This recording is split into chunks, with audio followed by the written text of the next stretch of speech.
Meus queridos, boa noite a todos. Hoje nem teve música, acabei de chegar de gravação de aula, não tive tempo de. Literalmente apenas fiz a higienização de rua, né? Sentei aqui cheio de bronca e vamos embora para mais uma live do estudo com o autor, né? Espero que vocês estejam bem, espero que vocês estejam com saúde. E na live de hoje nós vamos trabalhar a parte de comunicação de atos processuais e também de nulidade dos atos processuais. Lembrando que quando encerra a live, aí abre aquele cupom de desconto para você que tem interesse em adquirir o livro, conseguir comprar o livro com um desconto bem significativo. O livro sai de 179 para o valor de 129, salvo engano. Eu fiz a postagem do card há pouco tempo. E o que nós vamos... lembrando que o cupom ele só abre quando termina a live, certo? Então não adianta você usar o cupom agora. Quando dá 8 horas da noite, de 8 às 10, você tem 2 horas para efetuar essa compra. E aí o cupom é Mozart, M-O-Z-A-R-T, né? Mozart 2020. E aí abre o desconto quando você coloca lá o cupom. Tem muita gente que usa o livro para concurso de Ministério Público, magistratura e procuradoria. A procuradoria, na verdade, é muito indicado. E o meu livro não é um livro completo, eu sempre digo isso, não é um manual, mas eu acredito que eu toco em todos os pontos principais e eu sempre digo que é mais um livro que tem que ajudar na preparação para concurso. E só que tem muita gente que utiliza ele para todas as fases, não só para a primeira, mas para a subjetiva também, leva inclusive para as fases orais, tem vários relatos sobre isso. Mas eu gosto de dizer que a gente tem que ter mais de uma fonte, né, de estudo. Mas sim, tem muita gente que utiliza por ele. Já fazia isso nas edições até a quinta edição, que era bem menor, e agora com as edições mais completas é que ele continua sendo mais indicado. Obrigado, Tiago. Fico extremamente lisonjeado. É porque a pergunta é sempre uma pergunta meio de responsabilidade, né? Professor, posso estudar só pelo seu livro? Aí essa pergunta é uma pergunta que pressiona o autor, porque vai que cai uma questão lá que não está no seu livro, né? Mas eu gosto de lembrar que nem o curso completo do professor Fred Didier, de 5 volumes, é completo, que não é completo. Fred está desenvolvendo agora a sua parte de procedimentos especiais. O livro de Daniel, que é um livro dessa grossura, não é um livro completo. Então é muito difícil você dizer que há todo o assunto dentro de um único livro, né? Mas eu acho que é um livro bem amplo mesmo. Filhotes, está na hora de trabalhar, a dinâmica é a mesma das anteriores. Eu suspendo aqui os comentários e quando termina o período, aí eu reabro os comentários para eventuais dúvidas que tenham surgido, certo? Lembrando que o tema da nossa live de hoje, eu nem consegui fixar o assunto, é o livro sobre a parte de comunicação dos atos processuais, citação, intimação e depois a parte de nulidade de atos processuais, beleza? É um tema que é aparentemente simples, mas principalmente para quem advoga, viu? Quem está aqui nessa live e para a prática forense, é um tema muito importante, mas muito importante mesmo. O que tem de nulidade de processo por vício de citação não é brincadeira. Então vamos enfrentar com muita responsabilidade essa parte de comunicação dos atos processuais. Beleza? Vamos começar a brincadeira, suspender aqui os comentários. Vamos nessa. Nessa parte, lembrando, eu estou no capítulo 6 do livro, que é a parte de teoria geral. Para quem não conhece a obra, eu fiz isso nas lives anteriores. O livro começa no capítulo 1 e 2 com a apresentação geral do CPC. E quando termina o capítulo 2, o livro tem essa informação aqui. Então, quem está assistindo a live pela primeira vez, o livro tem essa informação quando termina o capítulo 2. Então, você chega na página 54, estuda a parte de apresentação do Código de Estruturação, Modelo Cooperativo, Neoprocessualismo e Normas Gerais do Código, Normas Fundamentais do Código, e aí você chega nessa parte aqui. Aí eu digo, aqui você tem 2 opções de caminho. Se você tem uma boa base sobre os institutos da teoria geral do processo e seu objetivo nesta obra é apenas atualização procedimental, siga em frente e aí já começa aqui na página seguinte o procedimento comum, a petição inicial. Agora, se você é novo na disciplina ou tem um histórico de dificuldade em processo civil ou estuda para concurso, você não vai para a página seguinte, você não vem para o capítulo 3, você vai para o capítulo 6, que é a parte geral do livro. Eu explico isso aqui. Então, você sai dessa página aqui, que é a página 55, e vai lá para frente para o capítulo 6. E depois, quando termina o capítulo 6, você volta aqui para o capítulo 3. Isso está divertido logo no início do livro. Nós estamos dentro desse capítulo 6, e dentro do capítulo 6, chegamos ao ponto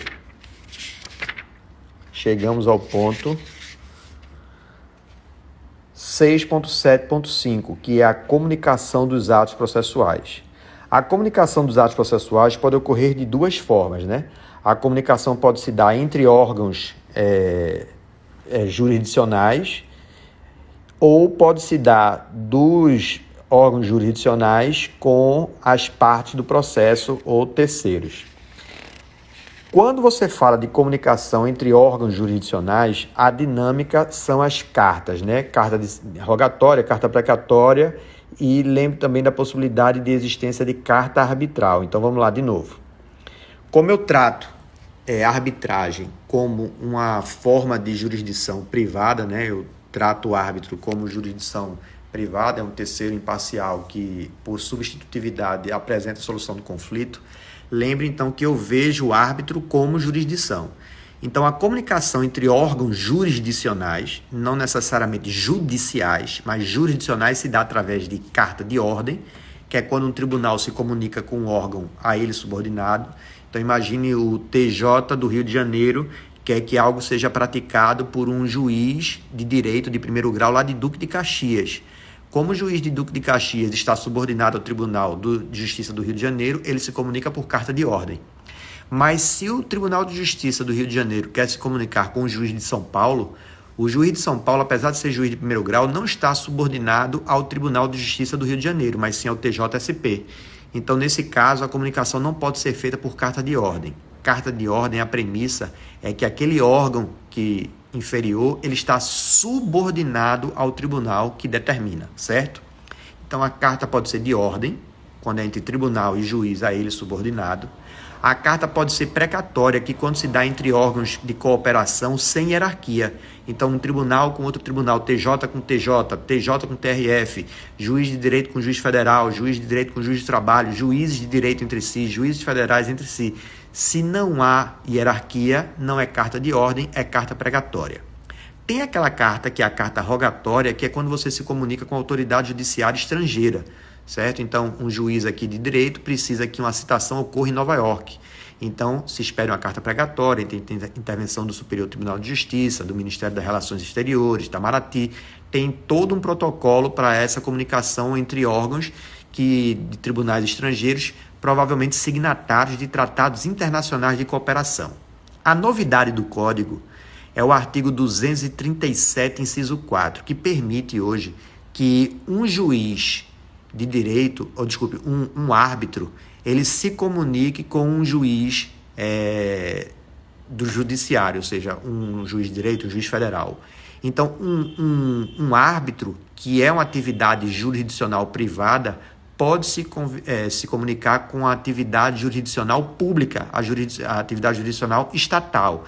E essa comunicação se dá através de carta arbitral. Está expresso lá no artigo 237, inciso 4. Então, lembre, além da carta de ordem, além da carta precatória, além da carta rogatória, o CPC 2015 traz também a carta arbitral, que se dá quando o árbitro pede o auxílio de um órgão judicante estatal. Então, o procedimento de arbitragem está correndo em Recife e precisa que uma testemunha desse procedimento arbitral seja ouvido lá em Porto Alegre. Aí, o que o árbitro faz? Expede uma carta arbitral para que o juiz de Porto Alegre escute essa testemunha. Beleza? Inclusive, essas cartas arbitrais podem ser utilizadas para a efetivação de tutelas provisórias, o que é muito importante para dar efetividade à ordem arbitral. No procedimento arbitral, o árbitro concedeu uma tutela provisória, uma tutela de urgência. Olha, tem que fazer isso aqui antecipadamente. A parte não cumpre, eu vou precisar do judiciário.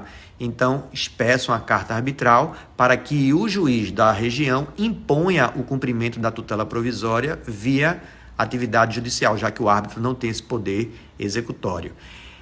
Feita essa advertência sobre a existência das cartas, o principal ponto do nosso estudo hoje é estudar a comunicação dos órgãos jurisdicionais com as partes e com terceiros que, porventura, participem do processo. Essa comunicação se dá de duas maneiras, ou através de citação ou através de intimação.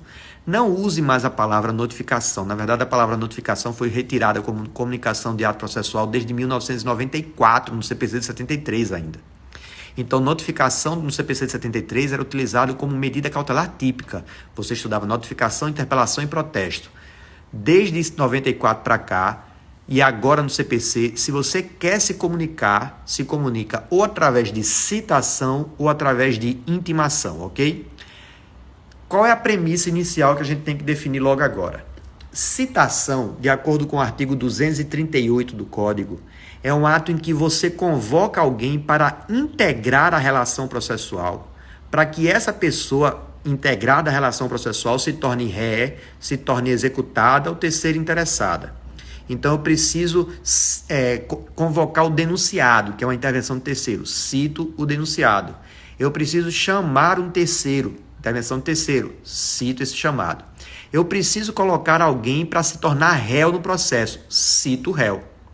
Eu preciso convocar alguém para pagar algo, porque vai ter uma execução contra ele. Cito o executado. Então, se você ler o conceito do 238 do CPC, ele diz: citação é o ato por meio do qual você convoca alguém para integrar a relação processual. O réu, o executado ou o terceiro interessado.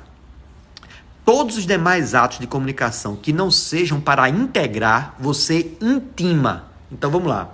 Se eu quero processar João, João vai ter que ser primeiro citado. Depois que João é citado e integra a relação como réu, todos os demais atos de comunicação desse processo para João far-se-ão por meio de intimação. Então, o réu vai ser citado uma vez, o executado vai ser citado uma vez, o terceiro interessado vai ser citado uma vez. E a função da citação, de acordo com o artigo 238, é apenas integrar a relação processual.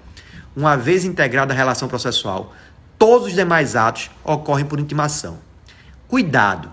Várias vezes você vai querer que alguém participe do processo fazendo algo sem ter que essa pessoa integrar a relação processual. Imagine, eu preciso avisar uma testemunha de que vai ter a ouvida dela numa audiência.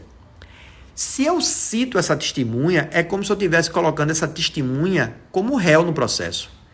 Eu vou citar a testemunha? Não. Eu faço o quê? Intimo. Então, a intimação não é um ato para integrar alguém na relação processual. Eu preciso avisar um perito de que ele vai ser nomeado para esse processo. O perito se tornará réu nesse processo? Não. O perito se tornará executado nesse processo? Não. O perito ele vai auxiliar em alguma coisa. Eu faço o quê? Intimo. Se você ler o conceito de intimação no artigo 269, ele diz que intimação é o ato por meio do qual você dá ciência a alguém. Veja, ele abre. Ele não fala réu, não fala terceiro, não fala executado, ele diz alguém. Você dá ciência a alguém de alguma coisa do processo.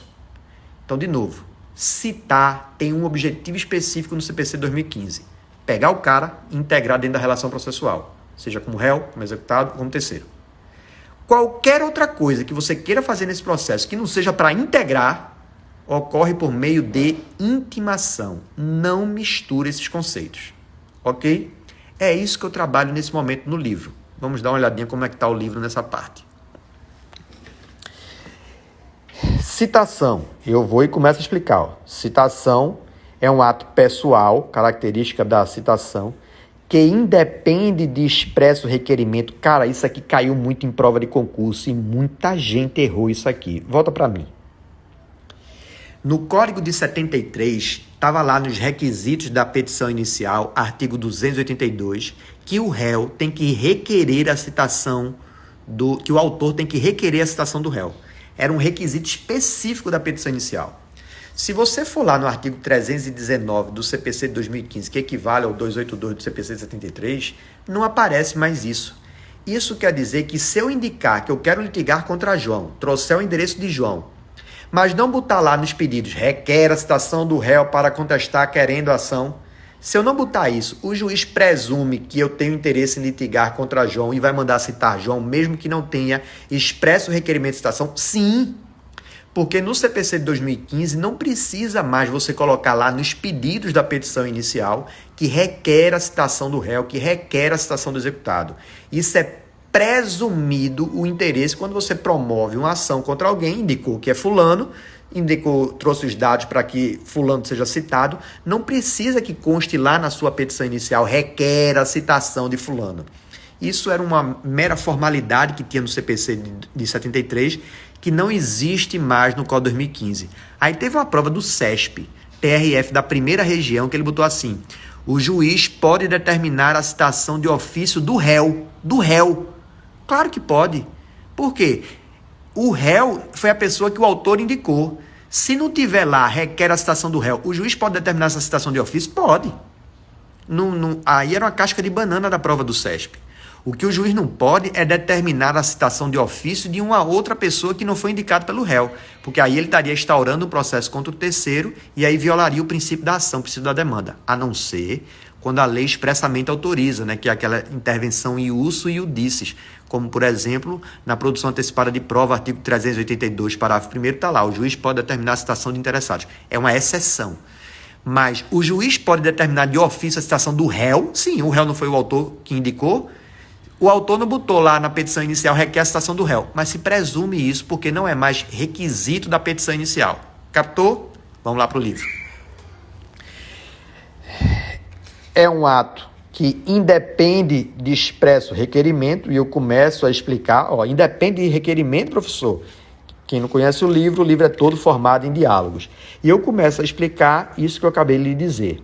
Depois de explicar que a citação independe de requerimento, que é um ato pessoal e que pode ser praticado em qualquer lugar, aí você tem que lembrar, se você estuda para a prova da FCC, que tem umas variantes, né? Qualquer lugar, mas em algumas situações não pode citar, se, por exemplo, a pessoa está no local de culto religioso, se a pessoa acabou de casar, se a pessoa perdeu um familiar próximo, né? Até 2º grau em linha reta ou colateral, então morreu o avô, a avó, o pai, a mãe, o irmão, a irmã, o filho, a filha, o neto, neta, aí você tem que decorar que são 7 dias depois do falecimento, que é o que a gente chama de período de nojo, ou depois de contrair núpcias, né, contrair bodas, 3 dias. E aí eu explico, isso aí é uma questão pegadinha de prova de concurso. Depois de explicar onde se dá essa citação, chegamos a um ponto muito importante, que são os efeitos gerados pela citação válida. Esse artigo 240 tem uma importância tanto na vida prática como também em concurso público. E é uma das poucas horas no livro que eu faço essa comparação, CPC de 2015 e CPC de 73. Deixa eu voltar para mim. Isso cai muito da prova mais simples de técnico à prova mais avançada de procurador da República. Quais são os efeitos da citação válida? A citação válida no CPC de 73 produzia 5 efeitos. Aí, se o juiz fosse incompetente, só produzia 2. 2 efeitos materiais, mas não produzia 3 efeitos formais. Então, no CPC de 73, ocorriam 5 efeitos na citação válida, e se o juiz fosse incompetente, só iriam ocorrer 2 desses 5. No Código de 2015 mudou tudo. Primeiro, a citação válida não produz mais 5 efeitos, mas apenas 3 efeitos. E esses 3 efeitos ocorrerão ainda que o juiz seja incompetente. Quais são esses efeitos? Você tem que saber isso para prova de concurso público, prova de OAB, isso cai sempre. E tem uma importância muito grande na prática profissional, porque o advogado muitas vezes pergunta o que interrompe a prescrição, o que torna prevento o juízo, que isso tem importância prática, mas esses efeitos não são mais gerados pela citação. Como assim? Vamos lá. Aqui. No Código de 2015, a citação válida não produz mais esses 5 efeitos. Tornar prevento o juízo não é mais efeito da citação válida e nem interromper a prescrição, também não é mais efeito da citação válida. Na verdade, quando você fala de citação válida, quais são os efeitos gerados?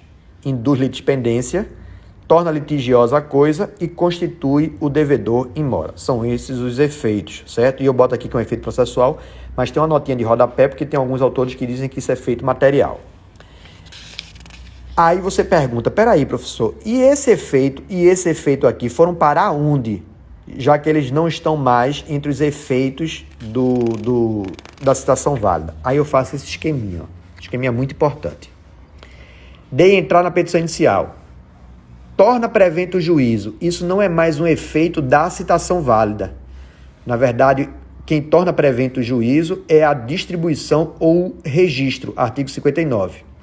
Interromper a prescrição, que era efeito da citação válida de acordo com o artigo 219, agora é efeito do despacho que ordena a citação, que é o artigo 240, parágrafo 1º, que agora está no mesmo sentido do Código Civil, artigo 202, inciso 1. Então, isso aqui harmonizou com o que já estava previsto no Código Civil. Aí você pergunta, e quais são, então, os efeitos da citação válida? Lembra que eu disse que não são mais 5 e são apenas 3? Aí eu digo, ó, acontece aqui, ó, induz litispendência, torna litigiosa a coisa e constitui devedor em mora. Então, isso aqui é para você visualizar os 3 efeitos da citação válida e aqueles outros 2 que não estão mais aqui, estão aqui agora. Captou a função do fluxograma? Depois de explicar isso, eu lembro ao leitor que existe a citação real e a citação ficta. E há consequências quando a citação é real ou ficta. A ficta são 2. É a por hora certa e a por edital. São as 2 possibilidades de citação ficta. E as demais são reais. Professor, qual é a diferença da citação ter sido real ou ficta? Se a citação é real e a revelia, ou seja, o réu não apareceu, aí o processo corre à revelia. Não há necessidade de nomear curador especial. Mas quando a citação é ficta, que é por edital ou por hora certa, e o réu não apareceu, aí o artigo 72, no inciso 2, determina que o juiz nomeie um curador especial, que é uma forma de proteger essa pessoa que foi citada fictamente. Eu vou e desenvolvo isso aqui, a diferença entre citação real e ficta, e depois eu entro nas espécies de citação. Aí nas modalidades de citação eu lembro que tem por correio, por oficial de justiça, por escrivão, por edital e por meio eletrônico. Nesse momento eu apresento um dos artigos mais importantes, um dos dispositivos mais importantes para você compreender a dinâmica do CPC de 2015, que é o parágrafo 1º, que obriga que as grandes empresas, que ele diz, com exceção das microempresas e das empresas de pequenos portes, as demais empresas, as médias, as grandes empresas públicas ou privadas e também os entes públicos, eles têm obrigação de manter cadastro em autos eletrônicos. Filhote, preste atenção nisso. Você quer demandar contra o Itaú, uma grande empresa, ele tem a obrigação de manter cadastro em autos eletrônicos. Sua ação contra o Itaú vai ser proposta e aí o Itaú vai ser citado como meio eletrônico. Você quer promover uma ação contra a Oi, TIM, Vivo, Claro, grandes empresas. Se são grandes empresas privadas, vão ser citadas como? Por meio eletrônico. Mas você quer entrar contra uma pequena empresa, uma empresa de pequeno porte, ela tem a obrigação de manter esse cadastro em autos eletrônicos? Não. Essa empresa vai ser citada como? Via de regra, via postal.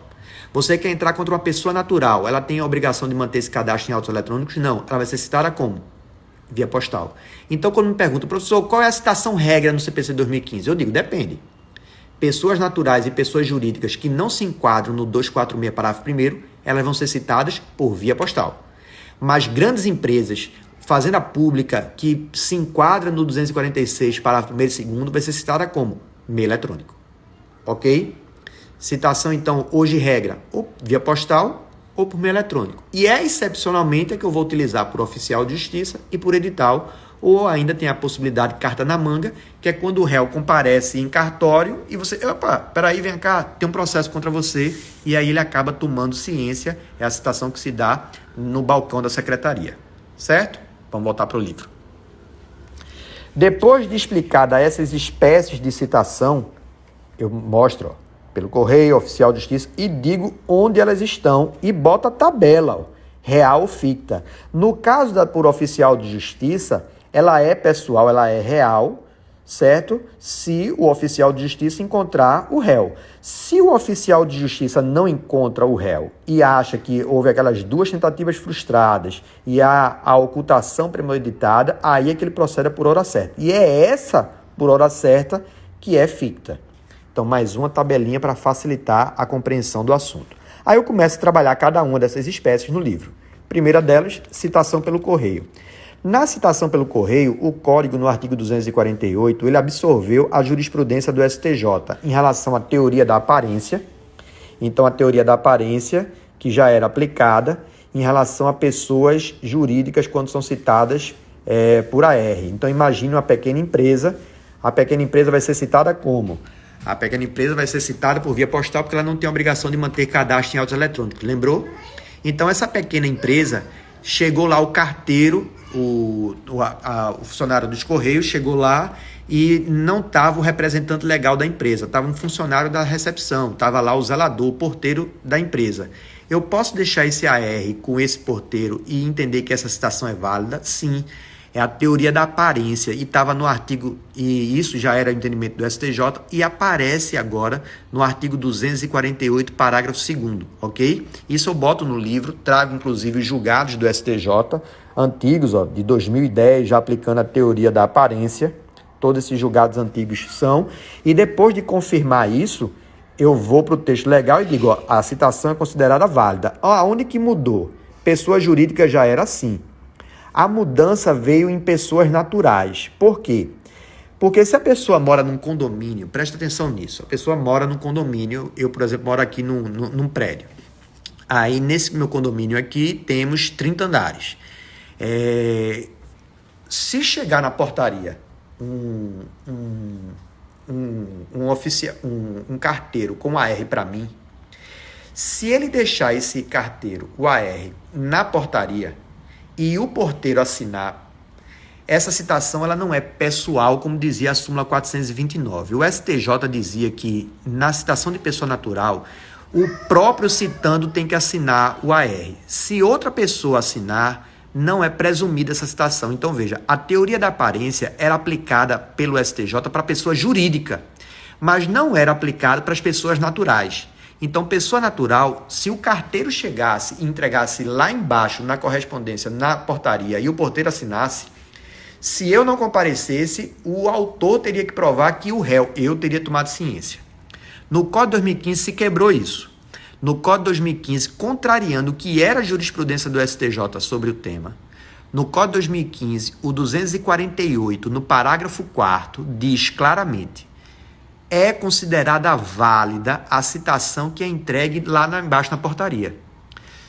O porteiro, se não quiser receber, ele vai ter que, inclusive, declarar por escrito sobre as penas da lei que não aceita essa citação. Em bom português, se eu estou morando aqui nesse prédio, chegar uma citação para mim e o porteiro lá embaixo assinar, essa citação é válida, artigo 248, parágrafo 4º, certo? Vamos ver o que eu botei no livro aqui.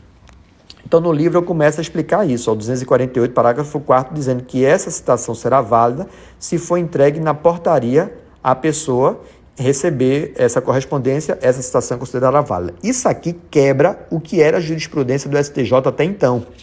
Então, é uma novidade trazida no Código de 2015.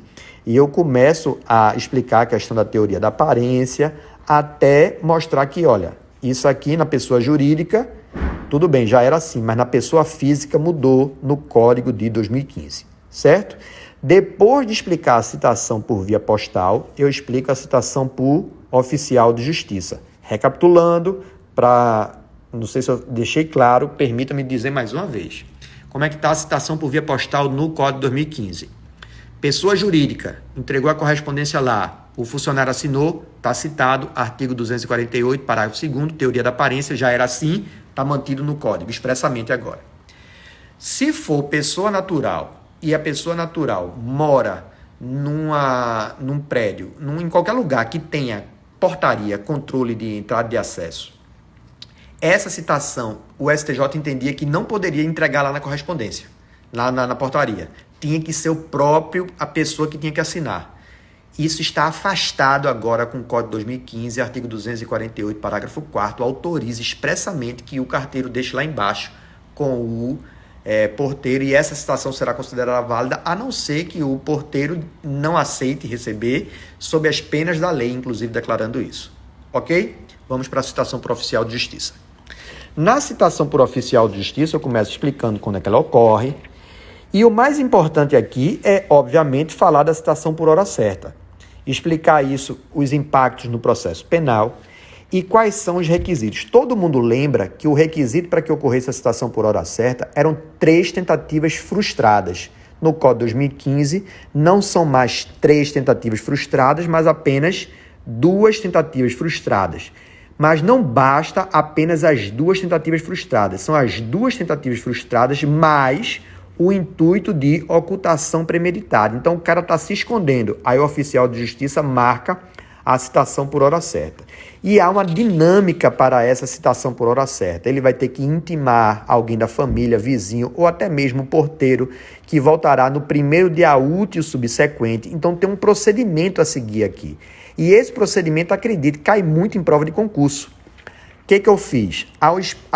Após explicar, eu explico isso por menores, né? Olha, qual é o passo a passo que você vai ter que seguir aqui nessa citação por hora certa. Então, vai ter que primeiro comunicar de que vai voltar no primeiro dia subsequente, depois vai ter que... Tem as pessoas determinadas em que você vai ter que dizer que pode fazer isso, que é familiar, que é o vizinho ou que é o próprio porteiro. Esse ato vai ter que ter um procedimento depois. Eu explico ponto a ponto aqui. Depois de explicar a citação por hora certa, que é uma modalidade dentro da citação por oficial de justiça, eu explico por escrivão de secretaria e por edital. Edital também foi algo que mudou. No CPC de 73, você tinha que publicar as citações por editais ou intimações por editais em jornais de grande circulação e no Diário Oficial. Então você tinha que, aqui em Pernambuco, ir para o Jornal do Comércio, Diário de Pernambuco, Folha de Pernambuco. Imagine em São Paulo, você ir para a Folha de São Paulo, para o Estadão. No Rio de Janeiro, você ir para o Globo. E quando você fazia essa publicação, eram publicações muito caras, era um custo gigantesco, com efetividade muito baixa. Infelizmente, as pessoas não leem mais jornais, né? Os jornais hoje sobrevivem mais por mídia eletrônica do que pelo jornal impresso. Não tinha mais sentido nenhum eu exigir que a citação por edital e a intimação por edital ocorresse com essas publicações em jornais de grande circulação. Até porque muitos deles, infelizmente, perderam essa grande circulação. Qual foi a lógica? Vamos fazer com que essas comunicações se deem onde? Na internet. Então, se você ler agora o artigo 257, ao invés de jornal de grande circulação e diário oficial, ele exige que o edital ele seja publicado no portal do CNJ e no portal de editais do próprio tribunal. Ok? Então, fique atento. Não há mais necessidade de publicação em jornal de grande circulação e diário oficial, a não ser por peculiaridade da região que você mora. Então, na região que você mora, ainda tem um folhetim lá que é o que mais circula. Aí, ok, tem essa previsão dentro do artigo 257 no parágrafo único. Mas edital hoje é publicação no portal do CNJ e no portal do próprio tribunal. Não há mais necessidade dessas publicações em jornais de grande circulação. E eu falo isso aqui no livro, aqui no artigo 257, quando eu explico os requisitos. Uma grande questão disso, do procedimento de edital, é entender como é que abre a contagem de prazo no edital. Cara, é impressionante como pouca gente consegue entender isso. Vamos lá. A parte requer a citação por edital. Juiz defere o pedido. Inclusive, eu nem sei se esse fluxograma tem na 6ª edição ou se é novidade da 7ª edição. Eu confesso que eu não lembro. Então, de repente, quem está aí da 6ª edição, olha, é uma oportunidade de você printar aqui o fluxograma. Certo? Não sei se ele tem na 6ª edição, mas vamos lá. Na 7ª. Parte requer a citação por edital. Juiz defere a citação por edital. Aí vai ocorrer a primeira ou a única publicação. Quando o juiz defere a citação por edital, ele tem que fixar um prazo. Esse prazo varia de 20 a 60 dias. No meu exemplo aqui eu boto 30 dias. Ó. Quando acontece a única publicação ou a primeira, é que abre o prazo para que a notícia circule, é o prazo do edital. Vamos supor, no meu exemplo aqui, 30 dias. Depois que passa esses 30 dias, é que a notícia é considerada publicada. Então, quando é que a pessoa vai ser considerada citada ou intimada? Quando finda esse prazo, no primeiro dia útil subsequente fim desse prazo, é que a pessoa é considerada citada ou intimada. Então, imagine que eu citei alguém por edital. Fiz a publicação, por exemplo, no dia 15 de março. Aí eu conto o prazo do edital 20, 30, 60, até 60 dias.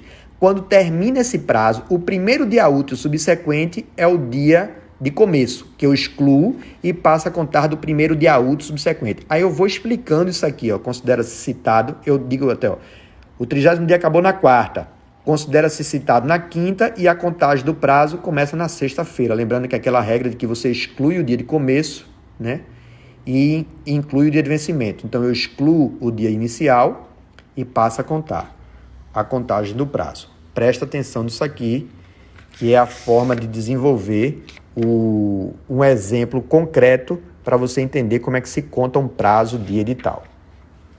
Depois eu falo da citação por meio eletrônico. A citação por meio eletrônico é aquela regulada pela Lei 11.419 de 2006.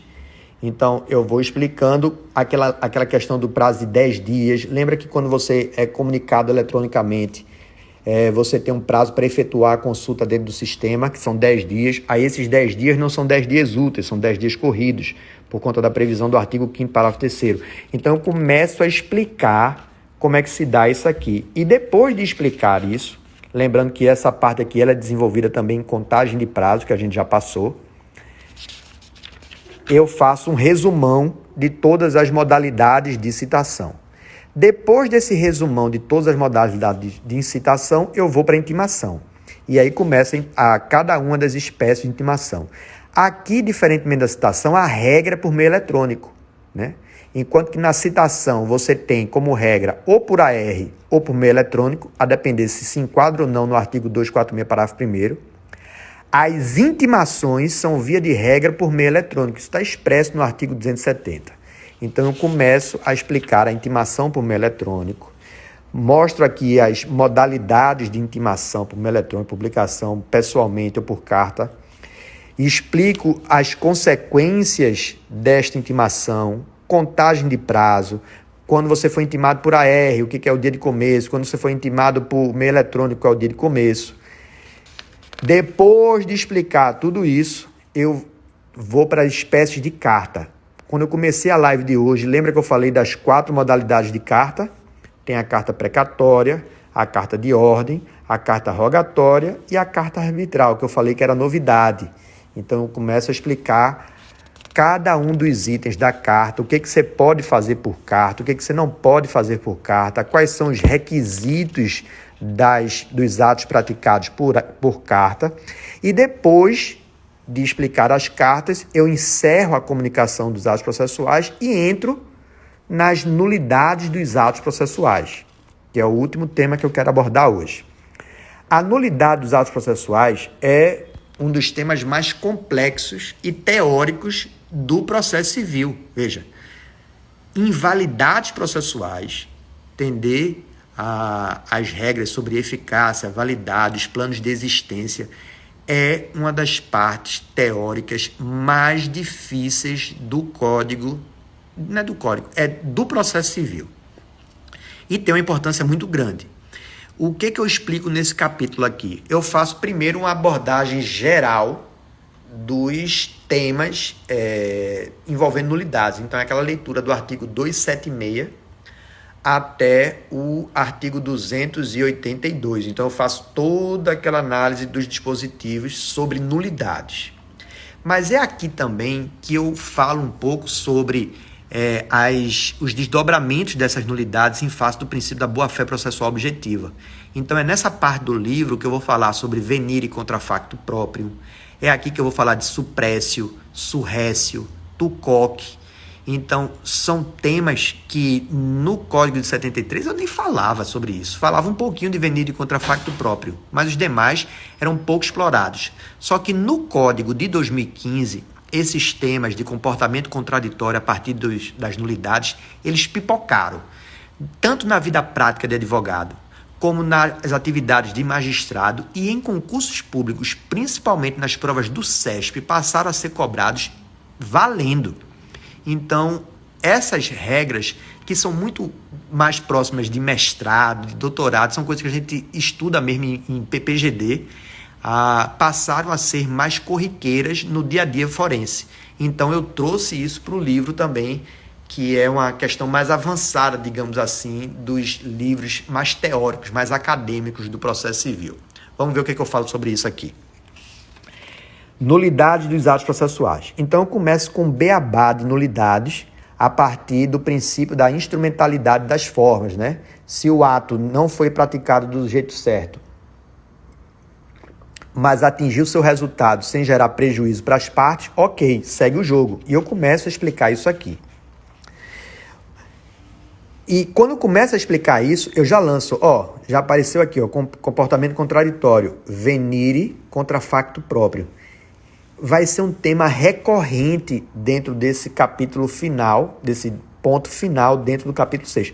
É o último ponto, eu acho, do capítulo 6. Eu não sei se ainda tem aqui formação, suspensão e extinção do processo, mas é o último ponto. Então eu começo a explicar cada um disso e desenvolvo uns exemplos para você realmente entender o venire e absorver o que seria esse comportamento contraditório.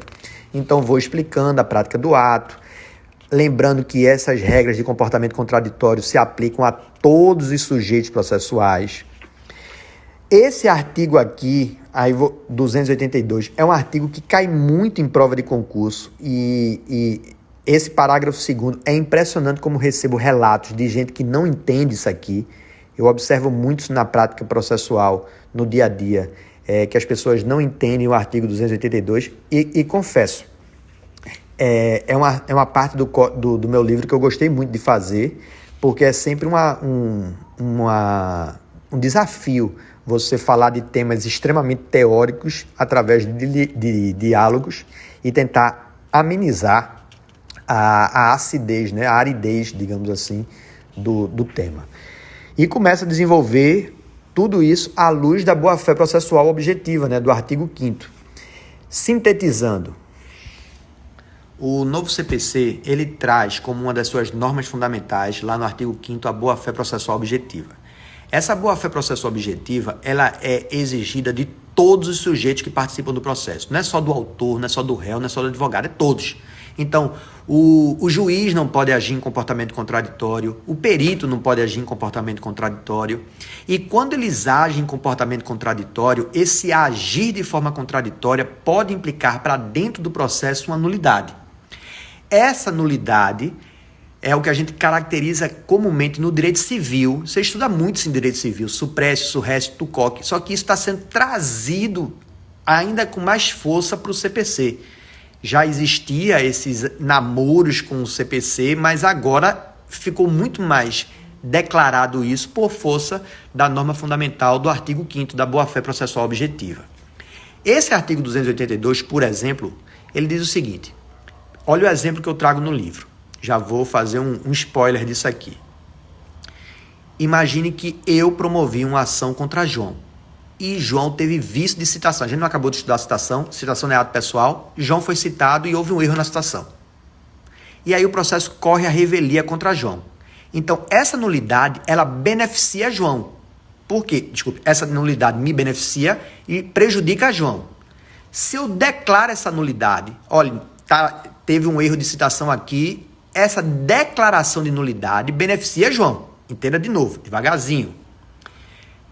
Houve um erro de citação de João. Essa nulidade que ocorreu está prejudicando João e está me beneficiando, certo? Se o juiz declarar que houve essa nulidade, essa declaração vai beneficiar quem? João, que era a parte prejudicada. Captou? O processo correu a revelia de João.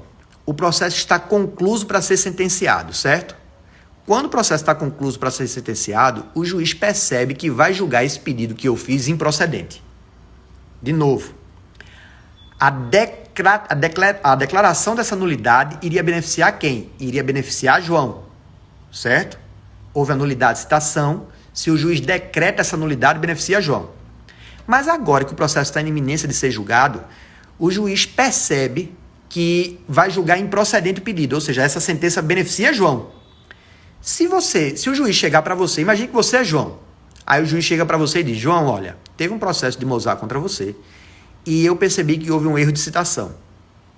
Eu estou te dando duas opções, João. Primeiro, eu não decreto essa nulidade, João, que houve esse erro de citação, mas fique tranquilo, eu já vou julgar o pedido de Mosar improcedente porque eu acho que ele não tem direito. Agora, se você preferir, João, eu posso declarar essa nulidade E aí o processo volta para o início e você vai ter direito à defesa. E aí a gente reanalisa tudo. Se o juiz chega com essa proposta e eu sou João, eu vou dizer, excelência, esquece essa nulidade. O senhor não quer julgar improcedente? Essa improcedência não vai me favorecer, não sou o réu. Julga logo improcedente.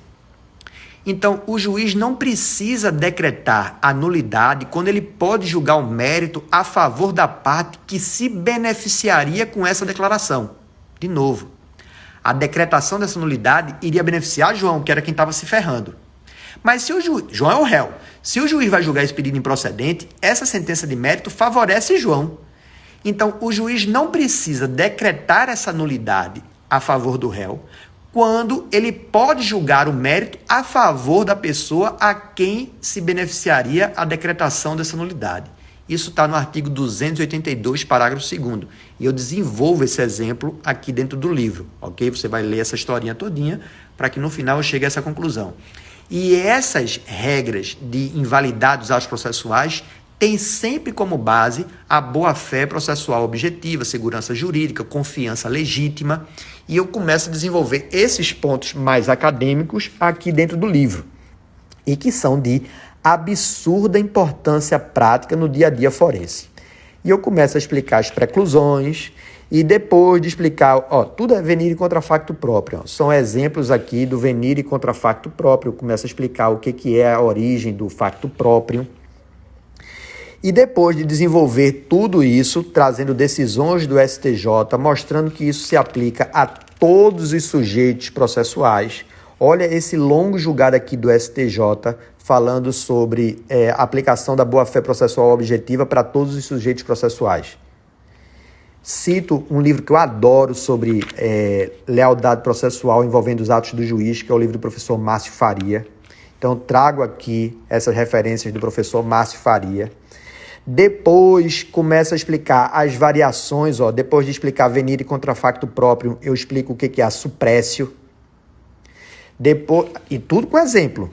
Depois de explicar a suprécio, cito o professor Ronaldo Kramer, que aí explica, além da suprécio, ele traz a surrécio e ele traz o tucoque.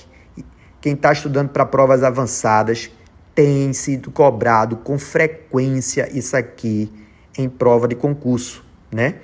Citando sempre decisões do STJ, veja essa decisão aqui do STJ em relação a suprécio, decisão de junho de 2019.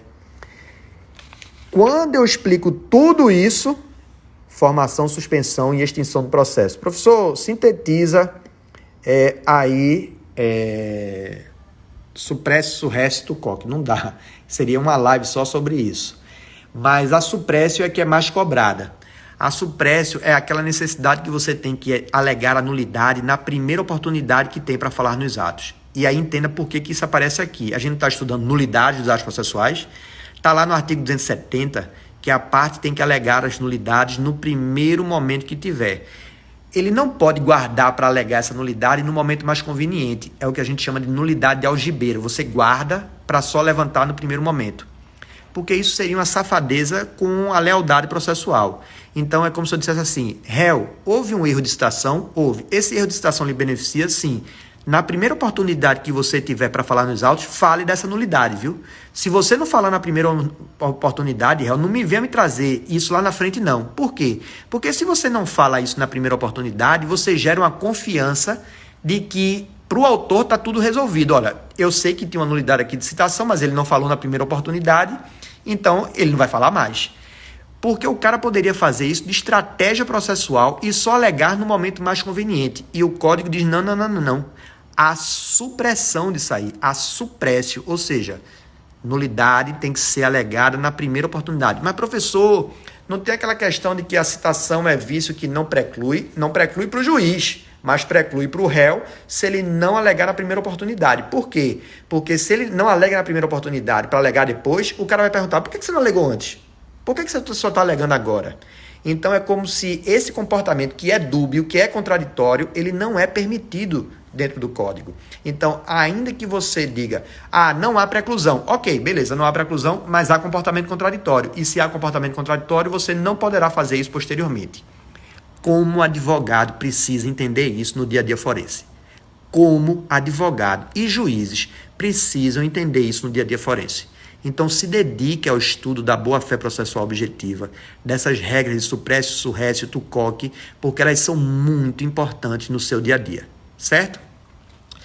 Para finalizar nossa live de hoje e encerrar o capítulo 6, formação, suspensão e extinção do processo. Lembre, aqui eu vou lembrar o leitor que o processo se forma por iniciativa da parte e depois se desenvolve por impulso oficial. Depois eu começo a enfrentar as situações de suspensão do processo. De novo, quem estuda para prova de tribunal ou provas da FCC de forma geral, o artigo 313 é muito cobrado, mas muito cobrado mesmo. E ele é cheio de pegadinhas em relação a prazos. O que eu faço aqui? Após chamar a atenção de cada um desses prazos, tem o prazo de 15 dias para uma situação, tem outro prazo que são 5 dias, tem outro prazo que necessita... que são até 6 meses. Depois de chamar a atenção do leitor de cada um desses prazos, que são vários prazos, olha a tabelona que eu fiz aqui. Essa tabelona aqui é para você se ligar que está estudando para a prova da faculdade, para a prova de tribunal, para a prova de concurso, para a prova de OAB, são os detalhes, aquele cavalo de Troia de cada um dos incisos. Então eu vou mostrando, ó, nesse caso aqui, prazo de 6 meses, nesse caso aqui, prazo de 1 ano, nesse caso aqui, prazo de 30 dias, nesse caso aqui, prazo de 8 dias, nesse caso aqui, prazo de 3 meses. Então eu desenvolvo nessa tabela todos os detalhes e as pegadinhas do assunto que nós estudamos antes, certo? E aí finalizo o ponto do capítulo 6, trazendo alguns detalhes em relação ao 314 e... tema da nossa próxima live, que provavelmente aí sim será a última, os procedimentos especiais. E lembrando que nesse código, nesse livro, eu não trato todos os procedimentos especiais. Eu trato o que eu chamo dos procedimentos especiais principais, que embargo terceiro, consignação e pagamento, possessórias e a monitória. Né? Monitória é um procedimento especial de absurda importância prática, e é um dos temas mais detalhados dentro da parte de procedimentos especiais, certo? Deixa eu abrir de novo aqui os comentários. Eventuais dúvidas que vocês tenham tido aí, como é um tema um pouco mais teórico, talvez tenha tido mais dúvidas. E lembrando para quem acompanhou a live até agora, que quando termina essa live... o cupom fica disponível, o cupom Mozart 2020, né? Mozart 2020, e aí você pode comprar a 7ª edição do livro com um desconto, e ao invés de ser 179, ele fica por 129, né? No preço normal que a editora vende, que é 149, você ainda teria mais R$20 de desconto, inclusive frete grátis.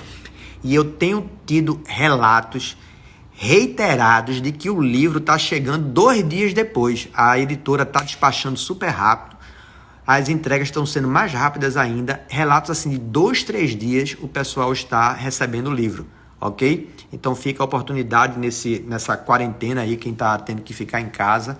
Eu sei que começou o processo de reabertura, mas para nós de aula, né, tudinho ainda vai demorar um pouco mais tempo, e a gente vai ter que ainda passar um tempo maior ainda nessas aulas remotas, aulas gravadas, até que se tenha um cenário mais tranquilo para a gente. Sim, essas lives ficam... Olha aí, ó, uma pessoa comprou na quinta e recebeu no sábado de manhã. Veja como a editora está entregando muito rápido. Outra pessoa aí narrando, André, a Fabiola narrou isso antes.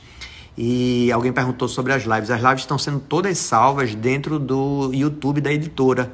Então, se você entrar lá no YouTube da editora, você vai encontrar desde da primeira live, ok? Qual livro? É o meu livro. É o livro Diálogos sobre o CPC. Lembrando que a coleção Diálogos, esse aqui é o meu, que é a 7ª edição. Lembrando que a coleção Diálogos, ela tem os livros de Direito Tributário, de professora Tatiana Scaranello, Direito Constitucional, do professor Francisco Mário, e Processo Penal, do professor Pedro Coelho. E novos lançamentos estão vendo por aí, ok? Eita, perdi a pergunta aqui. Pode falar sobre as decisões de alguns juízes pedindo às partes colaborar nas citações do réu? Não entendi a pergunta. Lembrando que, na verdade, para promover a citação, você pode, não sei se era essa a pergunta, dos dados que podem ser requeridos em modelo cooperativo para que o juiz obtenha ou forneça esses dados através dos dados de bancos públicos, né? Isso aparece lá no artigo 525, parágrafo 524, parágrafo 1º, e no 319, parágrafo 1º também. Aí várias pessoas narrando que chegou antes do prazo, agora perdoe porque eu perdi as perguntas aqui e não entendi uma das que eu li agorinha, certo? Mas aí quem tiver tido as dúvidas, mande as perguntas, já está terminando meu tempo aqui, mande suas perguntas pelo direct que eu tento responder o mais breve possível, certo? Senhores, cupom aberto, corra lá para o site da editora quem puder e quiser, e aproveite para usar o cupom é Mozart 2020, lembrando que esse cupom só dura 2 horas, certo? Então, o cupom se encerra às 10 horas da noite, certo? A editora é a editora Juspodium, certo? O link para compra direto tá na bio do meu perfil aqui no Instagram. Amores, beijo para todos, fiquem da Juspodium, editora Juspodium. Fiquem com Deus, fiquem bem, fiquem em paz e com saúde. Certo? E ainda tem Helena aqui, ó, para se despedir, ó. Manda um beijo, filhota. Manda um beijo para todo mundo, para fechar a live com chave de ouro. Diz assim: tchau, pessoal, boa noite. Dá? Que prestígio, hein, nessa live. Boa noite, pessoal. Tchau, tchau.